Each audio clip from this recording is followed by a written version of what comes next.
everyone, I'm Stephanie. And I'm Sandy. And this is the Italian American Stories Podcast.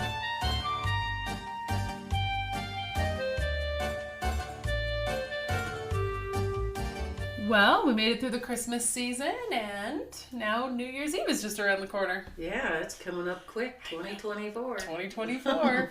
Yep, it's crazy. Hopefully everybody out there had a good Christmas. We had a great Christmas. Yeah, we did, and hopefully you guys did too also. Yep. So today's story is about the murder of Mike Defino in Juneau, Alaska. And we chose this story because the murder happened on New Year's Eve.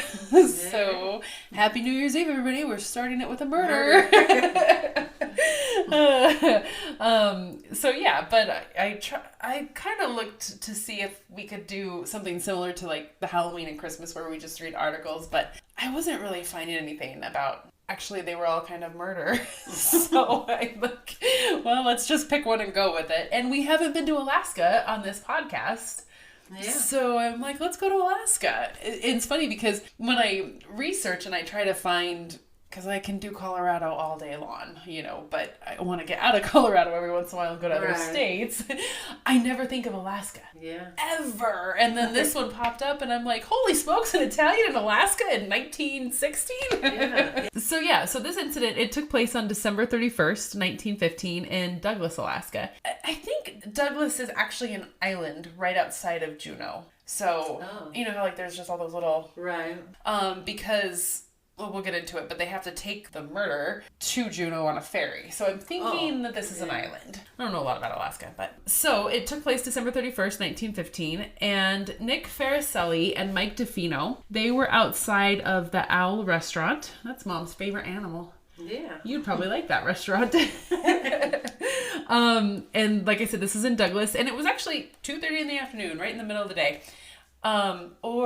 Okay, so I just have a quick question because it didn't dawn on me until just now. I kept thinking, wow, this guy just murdered him in the middle of the day. However, isn't it dark in Alaska during certain times of the year? Yeah, but I'm not for sure. Me either. Okay, we're going to take a pause and we're going to look this up real quick. So we looked it up, and there is a town that I'm not even going to attempt to pronounce that's in way northern Alaska that does not see sunlight from November to December, but Juneau does have a little bit of sunlight. He did murder him in broad daylight. Yep. That answers that question.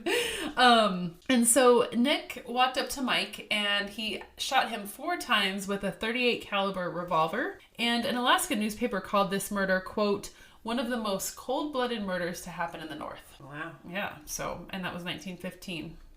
All right. So let's dive into all the details about this.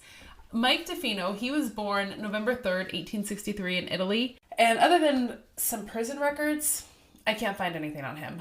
I think he came over around 1908 to 1910 is when he came to America. But I can't find anything in the newspaper articles on Ancestry. So I don't know. I found a Maurizio Defino who spent some time in Alaska, and the birth date was fairly close, but I don't know if it's him or not. So yeah, it's hard to say. Just the prison records or jail records? Jail records, and I even found his mugshot.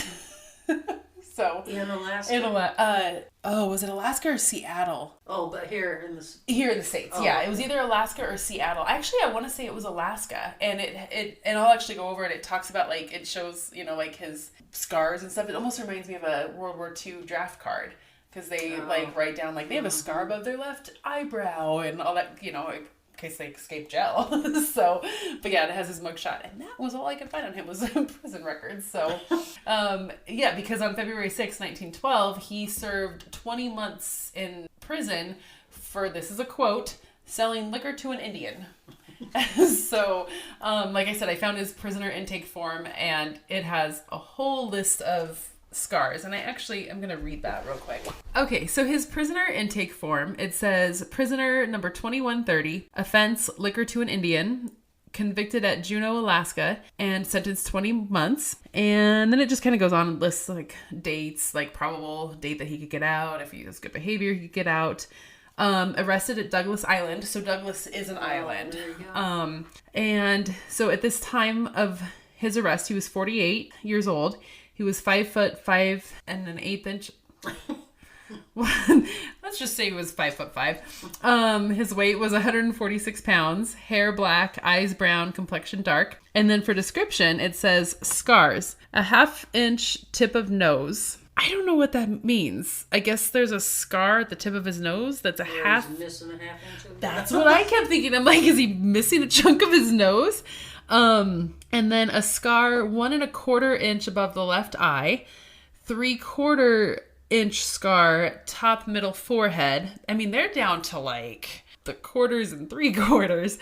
1.5 inch scar above wrist, 1/2 inch inner side scar on left forearm, clubbed last joint left index finger. So does that mean he lost a part of his index finger? I don't know what clubbed means. I would assume that. Me too. That sounds about right. A mole, a 1/4 inch on the left groin. I mean, they got detailed. And then a 1/2 inch hairy mole near left eye, and 2 vaccination marks on left arm. And those are probably smallpox vaccinations. So, like, the scars, you have those, huh? Mm-hmm. Yep. 2 upper central incisor gold crown teeth. Wow, very descriptive. Very detailed, especially that one by the, Well, at least it wasn't the hairy one. I was thinking the same thing. When I was reading and the next thing was hairy, I was like, oh, please don't be gross. It even came with his mugshot, which I'll post on Instagram. And I was, like I said, I was able to gather that I think it came anywhere between 1908 and 1910. And he worked as a woodcutter when he first got here, and then he worked in the mines. And I'm assuming gold mines. Yeah. Yeah. The rush. Oh, yeah, that makes sense. Right around that time. And so he actually served, this was his second time serving a prison sentence for selling liquor to, again, quote, Indians. In 1910, he served 8 months in an Alaskan jail for this offense. So he was making money, I guess. So he was brewing his own? That's what I'm assuming. What I don't understand is, so Mom and I just took another pause and did a little bit more research because we were wondering why he kept getting arrested for selling alcohol. America, like the national prohibition, went into effect in 1920 and ended in 1933. However, some states started prohibition before that, and Alaska started their prohibition in 1916. But Mike Defino, he already died. He was killed in 1915. So then we were like, well, why does he keep getting arrested for, quote, selling alcohol to an Indian?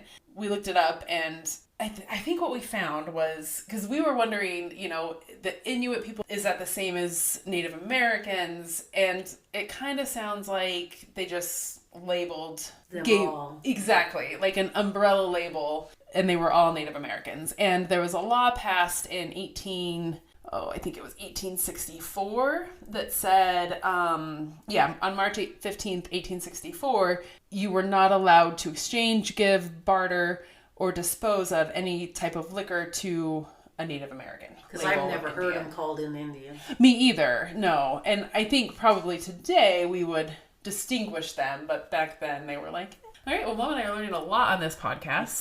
We've paused twice now to research the weather, the Native Americans, the laws.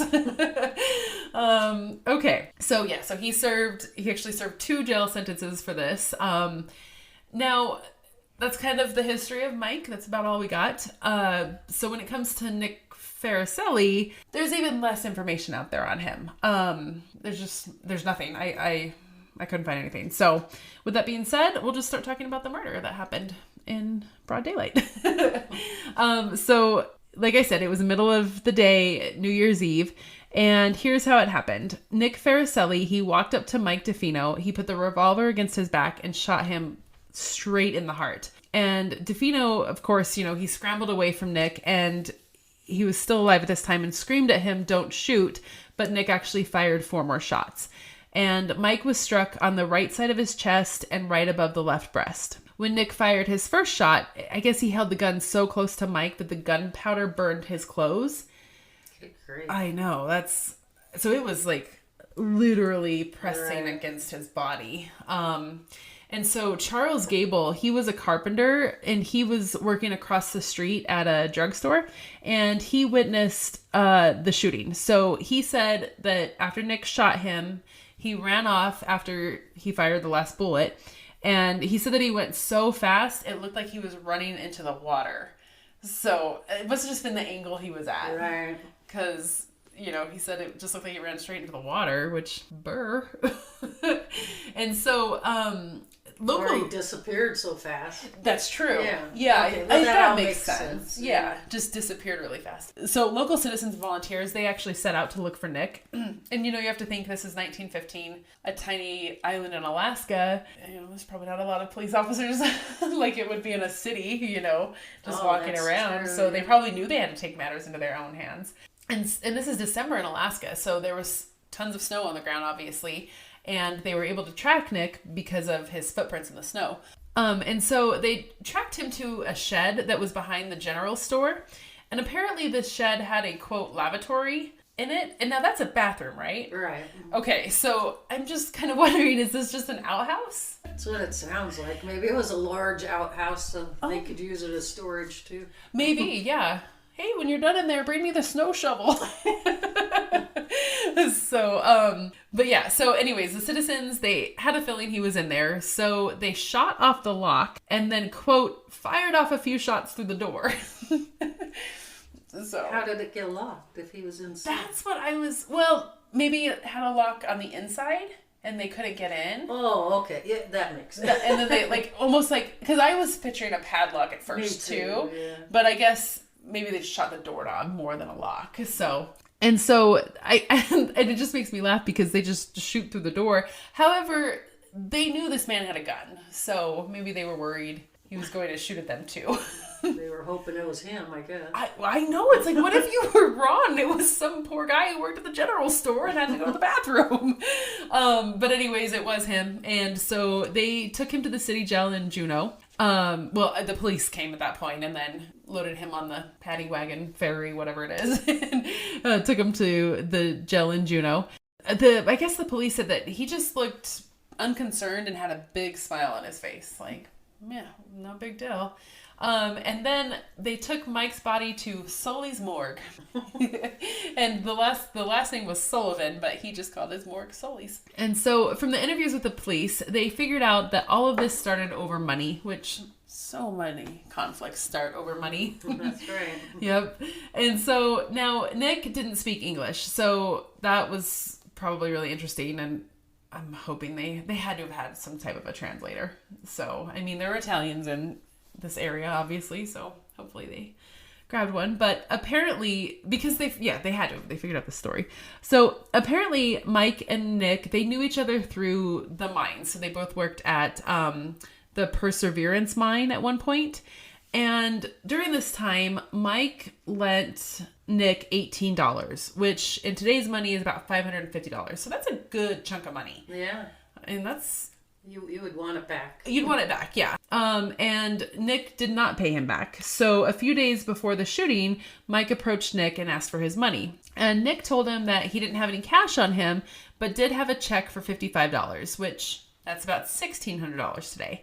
So Nick gave the check to Mike to cash, and, he said, go cash the check, take your $18. However, of course, Mike needed to return the remainder $37, but Mike failed to do so. I guess when Nick gave him the check, he said, I really need this money, the rest of the money back, because he just learned that his wife and child were sick in Italy. So Mike took the check to Juneau, cashed it, but like I said earlier, he didn't give the money back. In fact, he didn't even come back from Juneau.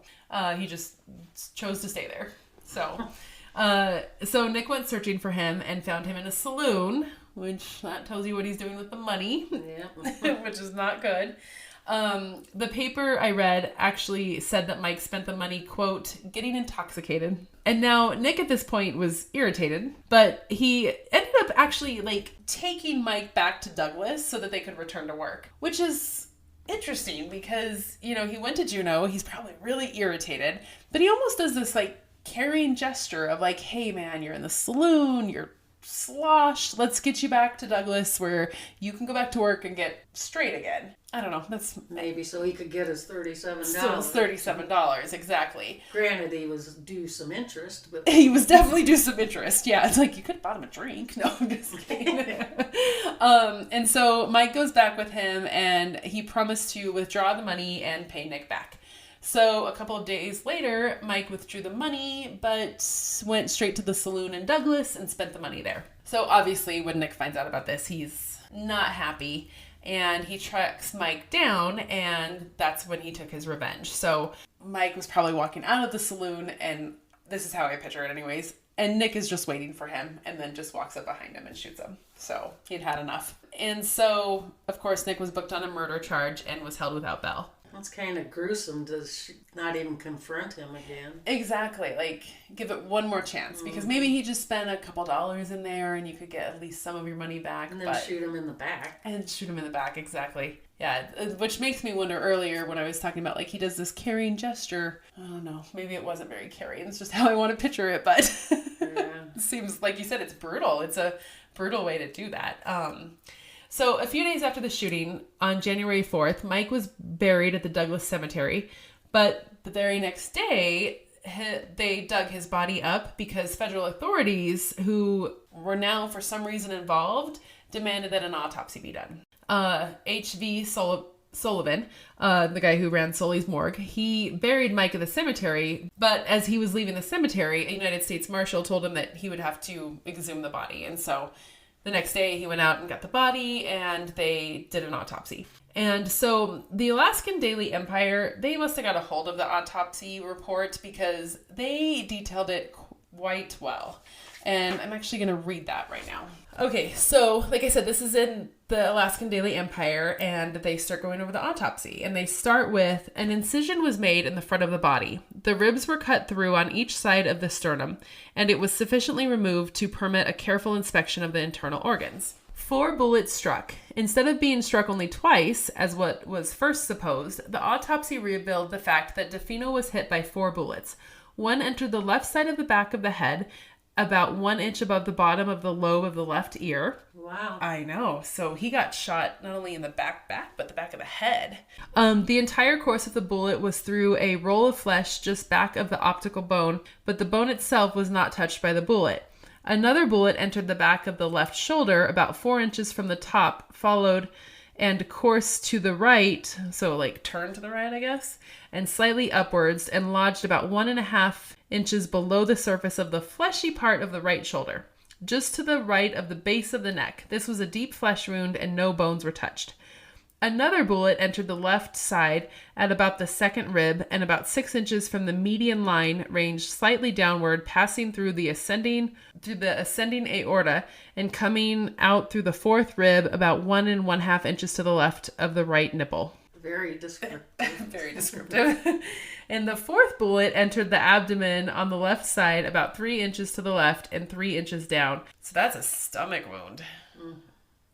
And it followed a diagonal course downward and to the right and passed out through the right groin. So like I said, they had to have gotten a hold of the autopsy report and added it in because that's really detailed. And it goes on for a while, but I'm not going to read all of it because... Yeah, it's clear he's dead. Exactly, yes. He's goner.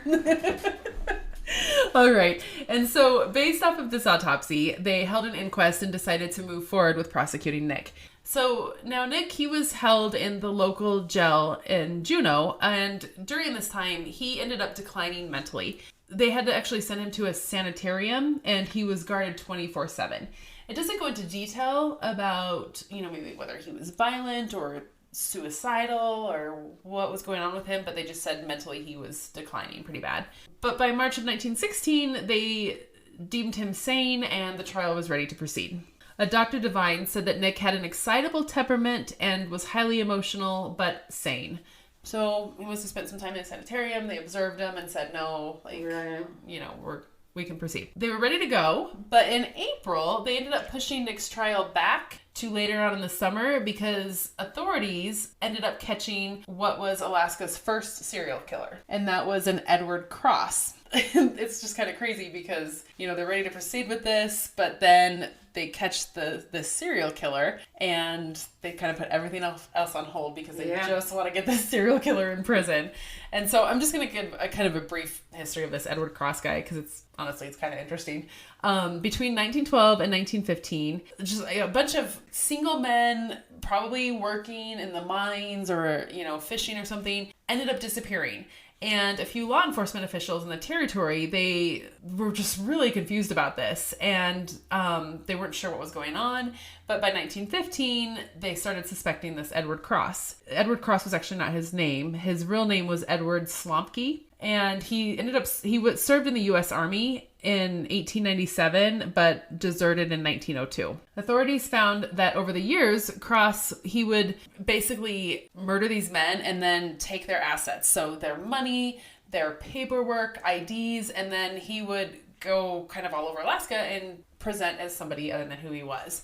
And so I think that paper trail is sort of how they started catching him, because he was like, yeah, so he'd have this person's ID who's been missing. The trials actually didn't even end up starting for Cross until the spring of 1917. And since none of his victims were ever found, jurors just found him guilty of kidnapping and robbery. That was enough, and they sentenced him to die by hanging in Juneau. But he was not going to have that, and he actually sawed through the bars of his jail cell and escaped from the Juneau Federal Jail 2 days before his execution. And this launched a huge manhunt. So I think everything else was put off on hold to get this guy tried, and then he escaped. So then everybody's putting their resources to finding him. A homesteader actually ended up killing him. I'm not sure if he was on his property or what, but he killed him and collected a $1,000 reward. So that was the end of Cross. And that was a good thing too. He was an evil person. Yeah, he would have probably ended up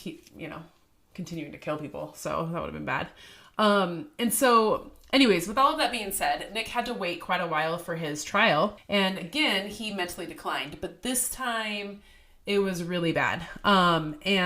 In August of 1916, a grand jury commission deemed Nick insane, and he was sent to the Tabor Asylum, which I believe it was in Oregon at that time. And because of this, the murder charges were dropped. And I did read in a paper that if Nick ever left the asylum and they deemed him to be okay to mentally leave, that they would bring the charges back up. But I think he ended up spending the rest of his life there. Yeah, I'm sure he did. I bet so. Which is, I mean, he had a wife and a kid in Italy, and so I don't really know. He probably would have found something if he got out. Probably. Because they would have brought the murder charges back up. Exactly. Yeah, you're right. I probably would have ran across, retrying, Nick. So that makes sense. But yeah, that was kind of just a shorty but interesting one to start the new year with. It was.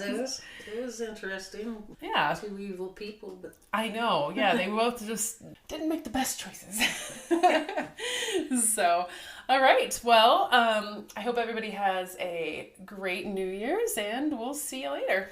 Yeah, Happy New Year, everyone. Yeah. 2024. 2024. But really quick before we go, we just want to remind everybody about Paisani Tells. It's the new storytelling that we want to tell where we tell your story. So if you have a story that you would like to share with us, be about an Italian-American friend, an Italian-American family member, a tradition that you have, anything that's Italian-American, email us and we'll read your story on the Italian American Stories podcast. Our email address is itamstories@gmail.com. And once we've got a few together, we'll do a whole episode of Paisani Tells. So, yeah, let us hear from you. Let us hear from you. We want it because, your story might not be in the newspapers and I can't find it and I'll never find it. So you got to write in and tell us those stories. But I hope you enjoyed listening to the sad story of Mike Defino, and I hope you come back to listen to more stories about Italian Americans. See you next time. See you next time.